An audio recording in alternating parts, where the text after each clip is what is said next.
La doctora y maestra en estudios organizacionales por la Universidad Autónoma Metropolitana Unidad Iztapalapa, jefa del Departamento de Administración en la Unidad Azcapotzalco de la UAM. Sus publicaciones han abordado temáticas referentes a cambio organizacional y desempeño institucional, así como estrategias de actores locales para incidir en políticas públicas. Es profesora de tiempo completo y coordinadora del programa Posgrado en Estudios Organizacionales de la UAM Iztapalapa. Ha participado en diferentes congresos nacionales e internacionales, fungió como jurado en el Premio Nacional de la Función Pública, ha sido miembro del registro CONACYT de evaluadores acreditados, ha coordinado eventos nacionales e internacionales. Durante su trayectoria ha recibido distinciones como la Medalla al Mérito Universitario, otorgado por la UAM a los mejores promedios escolares. Coordinadora del posgrado en Estudios Organizacionales de la División de Ciencias Sociales y Humanidades de la Universidad Autónoma Metropolitana. Es profesora investigadora titular C, tiempo completo, miembro del SNI, miembro del registro CONACYT de evaluadores acreditados, también de la red temática de CONACYT de investigación de medio ambiente y sustentabilidad. Esto fue del 2010 al 2017. Ha sido jurado del Premio Nacional de Administración Pública, ponente y organizadora en congresos nacionales e internacionales, miembro fundador del Nodo Perspectiva de la Administración y la Concepción Organizacional Contemporánea, perteneciente a la Red Mexicana de Investigadores en Estudios Organizacionales y a nuestra red institucional de fortalecimiento de la economía social y solidaria. Pues tendría mucho más que decir de Tere, pero le voy a pedir que ella tome la palabra. Gracias, Tere. Muchas gracias, querida Patti. Pues bueno, yo agradezco mucho la oportunidad de estar en este cuarto foro para repensar la economía social y solidaria, en esta nuestra casa abierta al tiempo, en donde se reúne la investigación académica, las prácticas comunitarias y las discusiones de política pública para impulsar modelos cooperativos en México. Bueno, como señalaba mi amiga Patti, yo formo parte de la red IFES UAM, que es la red para el impulso y fortalecimiento de la economía social y solidaria de la UAM, una red que coordina la doctora Patti Couturier, en la que estamos agrupados aproximadamente 80 profesores investigadores de las 5 unidades de la UAM. Y tenemos distintos proyectos de investigación e incidencia en el ámbito de la economía social y solidaria. Yo quiero empezar hablando de un ejemplo de lo que se trabaja desde esta red y desde la UAM, porque me parece que sintetiza el enorme reto que significa hacer de la solidaridad un principio organizativo, sobre todo cuando estamos acostumbrados a hacer de la competencia justamente la lógica que mueve a la acción en las organizaciones. Y coloqué además ese subtítulo, una lectura desde la periferia, porque nosotros, la UAM, nacimos desde la periferia. Desde Iztapalapa estamos en la periferia y llegamos justamente a reformularlo todo hacia el centro.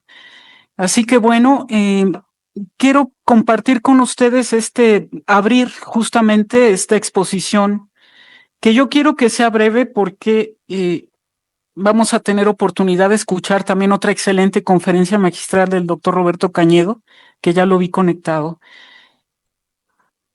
Nuestra red IFES UAM también colaboró en algo que se llamó el proyecto ALISA, que aún sigue vigente, de la milpa a la mesa, que consiste en que los productores de maíz nativo, es decir, no transgénico, maíz orgánico, que esos productores de derivados del maíz se conviertan en proveedores de los comedores universitarios. Esa fue la apuesta. Y eso implica entonces trabajar con aliados, facilitadores, acompañantes, garantes institucionales, porque finalmente para que el cooperativismo verdaderamente cobre la relevancia que se requiere, necesita de aliados estratégicos y en la UAM encuentra uno de ellos. Y de lo que se trató con este proyecto es de una apuesta bastante ambiciosa, me parece, que es no únicamente formar a esas pequeñas unidades productivas, esas unidades familiares de producción y transformación de maíz, no únicamente profesionalizarlos. Se armó todo un equipo interdisciplinario también con biotecnólogos, con hidrobiólogos, con ingenieros en alimentos para garantizar la inocuidad de este alimento, para garantizar que pueda posicionarse en un mercado exigente. Pero además de eso, la apuesta fue más allá.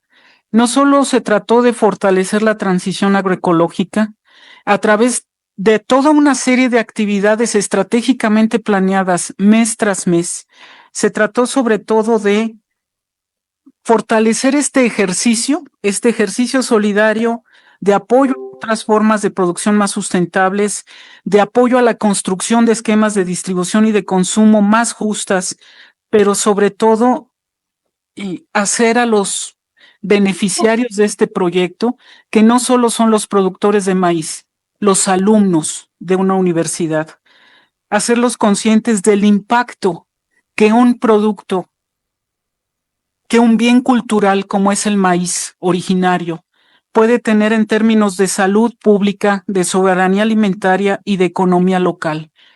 Esa fue una de las apuestas más audaces, no solo apoyar a los productores, sino formar consumidores para esos productores. Consumidores conscientes entre el público universitario, porque ellos aprendieron entonces a discernir y a reflexionar qué precio le pones a tu salud, cuánto cuesta preservar tu salud, cómo es que una tortilla finalmente determina tu salud y el futuro de toda una economía local. Con este tipo de proyectos se trata en todo caso de reconocer y dar visibilidad a organizaciones que tienen como una de sus principales particularidades el operar bajo esquemas de verdadera y genuina responsabilidad social.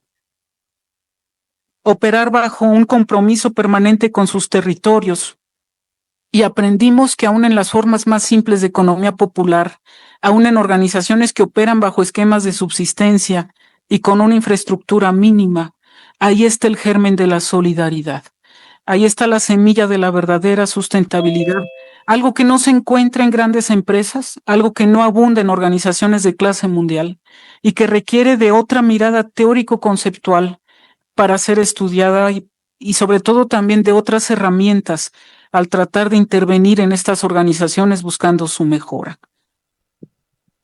Entonces, aquí ustedes pueden ver en las cafeterías de la UAM cómo es que la tortilla azul se convirtió en la preferida de nuestros alumnos, cómo se enfrentó precisamente el equipo de profesores investigadores a resolver problemas. ¿Cómo hacemos que llegue caliente la tortilla? ¿Cómo hacemos que esté bien en el plato? ¿Cómo aseguramos las condiciones del producto? ¿Y cómo hacemos para que los derivados de ese producto puedan soportar más tiempo en vitrina, por ejemplo? Los alumnos evidentemente aceptaron el producto. Hablamos de valores que van más allá del consumo inmediato. Hablamos de justicia ambiental, de preservar la agrobiodiversidad, de preservar la producción, pero con prácticas sustentables, y de repartir equitativamente riesgos, pero sobre todo beneficios, a través de preservar la alimentación sana, inocua, balanceada, con dietas biodiversas. Los alumnos entonces aprendieron qué es lo que está en juego al consumir maíz nativo agroecológico. Ayudar a la conservación de la biodiversidad, alimentarse de forma más saludable. Y algo fundamental, el maíz nativo y su nixtamalización mejora sus propiedades nutricionales. El maíz entonces se convierte en un bien cultural, en algo que nos da identidad y en algo que se convirtió en los comedores de la UAM en un insumo esencial para recordar lo grato que es estar en un comedor universitario, en una instalación como Iztapalapa, por ejemplo. Y bueno, yo quisiera pasar finalmente a cómo estudiar aquellas organizaciones que hacen de la solidaridad su principio rector básico. Eso es un reto para los que somos administradores de formación, porque la teoría de la organización y la teoría administrativa clásicas están hechas para interpretar lo que ocurre en grandes empresas privadas, y por eso es que apelan a modelos organizativos fundados en la lógica de la competencia.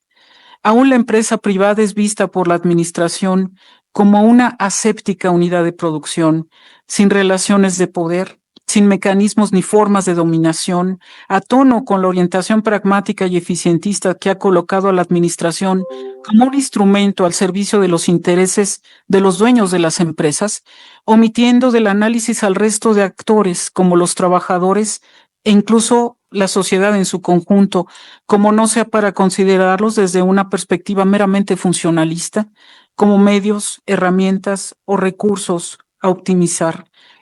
Entonces, justamente poner en crisis esta ortodoxia administrativista al concebir a los problemas en las organizaciones como esencialmente técnicos, hablar de la supuesta universalidad y atemporalidad implícita en propuestas generalizantes, hablar de la aplicación de manera mecánica y descontextualizada de modelos organizacionales sin reparar en las particularidades de ciertas organizaciones como las empresas sociales, las cooperativas, sin tomar en cuenta finalmente que cada contexto, cada sistema político, económico y cultural al que una organización se enfrenta, hace que lo que en determinado momento dio éxito para una pequeña cooperativa de mujeres productoras de tortillas no opere.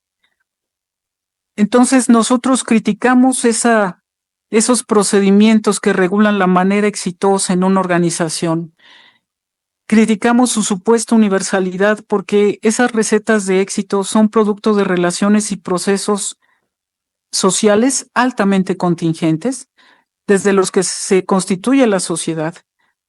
Y nuestro objeto de estudio, la organización, no puede ser descrito como una entidad encapsulada, sino que siempre aparece formando parte de muchos contextos, de muchos procesos, junto con las dinámicas sociohistóricas que se han encargado de irle dando forma. En ese sentido, la administración, al incitarla a la acción desde los medios, desdibuja completamente el debate sobre la ética de los fines, y es bajo una lente social crítica que deben evaluarse los efectos del orden normativo que desde la administración se prescribe.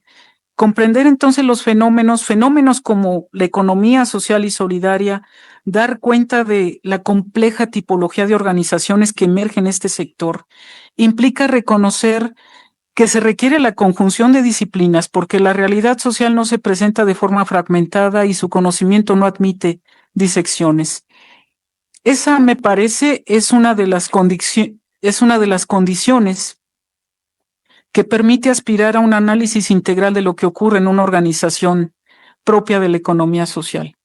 El hecho de estar en la UAM, una institución, y en un posgrado, en mi caso, en estudios organizacionales, en donde se adopta siempre una mirada inter y transdisciplinaria, porque se trata de devolver los saberes administrativos su naturaleza eminentemente social y darnos cuenta además de que las organizaciones no únicamente son cajas negras donde se ingresan insumos y se generan productos, es desde ahí desde donde se recrean las relaciones sociales más diversas, desde donde se orientan comportamientos, desde donde se decretan identidades y desde donde se legitiman modos de existencia.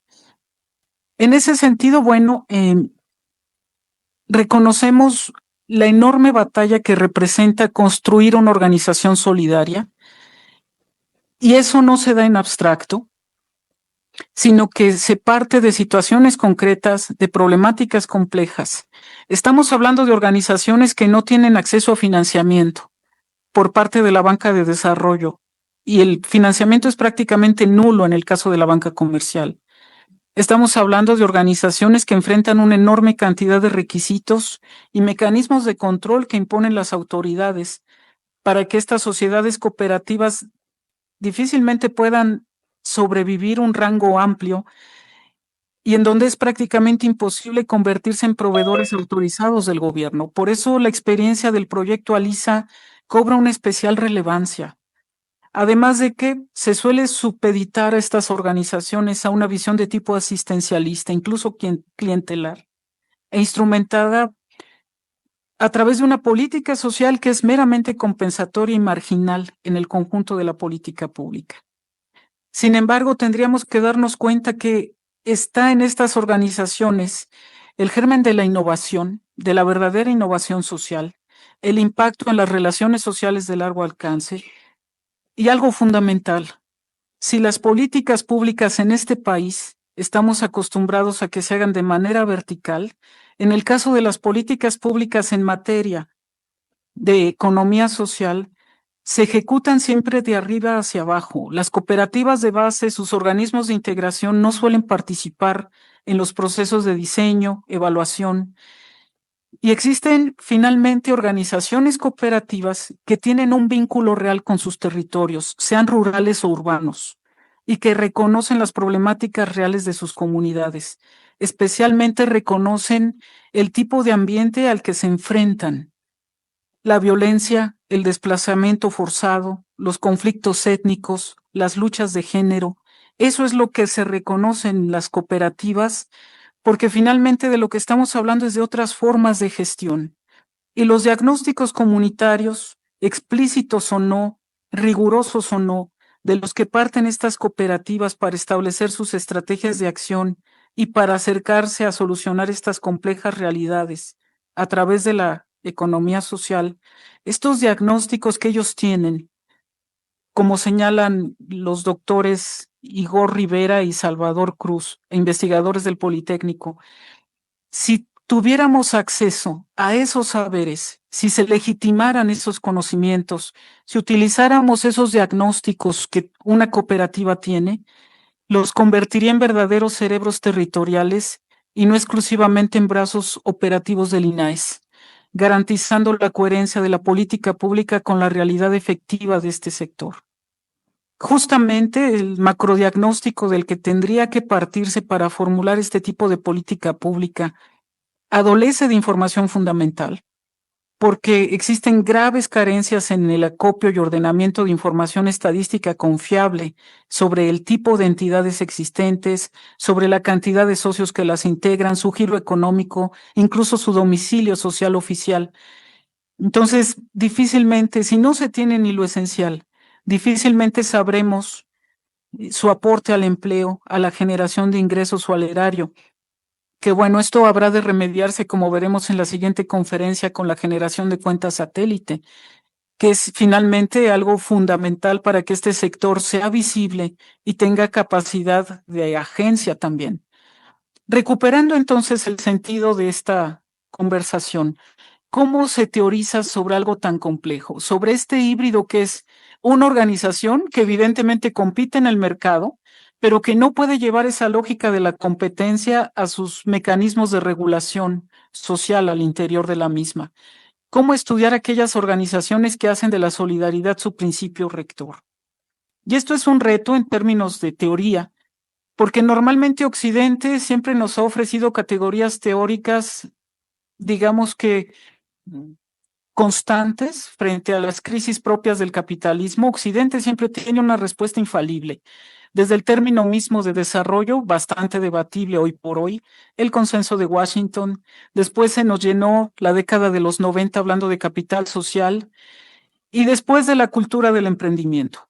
Es decir, siempre hay una receta, siempre hay una categoría conceptual, pero en realidad desde América Latina tenemos también otro tipo de conceptualizaciones, empezando desde la propia teoría de la dependencia, desde la escuela cepalina. Y bueno, para nosotros es importante también, a quienes estudiamos organizaciones, hablar de otras categorías. Por ejemplo, nosotros desde estudios organizacionales, buscando superar esa caja de herramientas tan instrumental propia de los países occidentales de capitalismo industrial avanzado, buscamos entonces términos que verdaderamente den cuenta de la complejidad de lo que estamos hablando. Y encontramos un término de Martin Parker desde los Critical Management Studies, de los estudios críticos de la gestión, desde la sociología de la organización, un término que se llama Alternative Organization, organización alternativa, que habla precisamente de solidaridad, responsabilidad y libertad. Hay que hacer las mediaciones correspondientes para llevarlo a América Latina. Y desde América Latina tenemos colegas que hablan de organizaciones contrahegemónicas, organizaciones que hablan de esas otras economías que requieren otras formas de gestión, otros mecanismos de reconocimiento.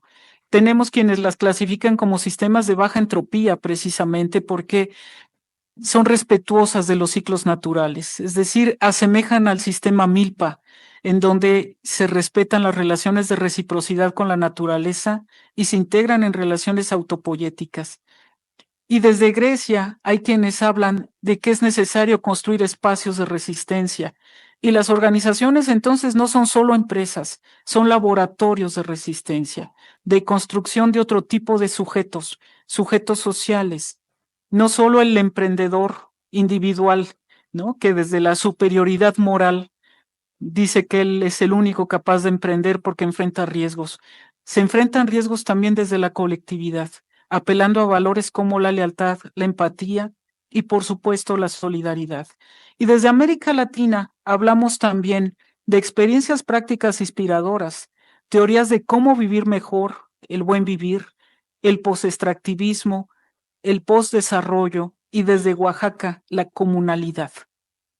Alguien pensaría que esto únicamente sirve para pensar en utopías, pero la comunalidad desde Oaxaca ha llevado a que existan 16 concesiones colectivas de agua, es decir, las únicas concesiones que no están en manos de mineras o de inmobiliarias o de refresqueras, están en manos de los pueblos indígenas, en este caso en valles centrales de Oaxaca. Es decir, la solidaridad también mueve a la acción y decreta otras formas de organización. Y ya para terminar, bueno, ¿cómo finalmente podemos hablar de que no solo se toman decisiones bajo este esquema de un individuo racional maximizador del bienestar individual propio de la teoría neoclásica? También las razones y las emociones mueven a la acción humana. También eso sirve para diseminar nuevas formas de creer en otros, nuevas formas de organizarse, otras modalidades para construir nuevos sujetos sociales.